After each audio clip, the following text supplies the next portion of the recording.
Good morning students. Result से related एक breaking news आ रही है कि GNDU इवन सेमेस्टर एग्ज़ाम्स का रिज़ल्ट आ गया है। तो जिन जिन क्लासेस का रिज़ल्ट आया है वो हैं BSc honours dietetics and nutrition second semester, fourth semester, BSc medical lab technology six semester,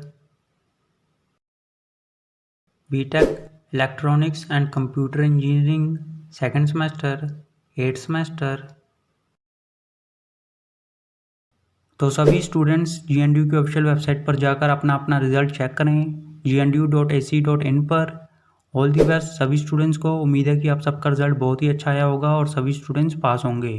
तो जैसे ही किसी और क्लास का या फिर किसी सेमेस्टर का रिजल्ट आता है तो हम आपको बता देंगे। तब तक इस वीडियो को लाइक कर दो, शेयर कर दो, चैनल सब्सक्राइब कर दो और बेल आइकन जरूर प्रेस कर देना। Thank you.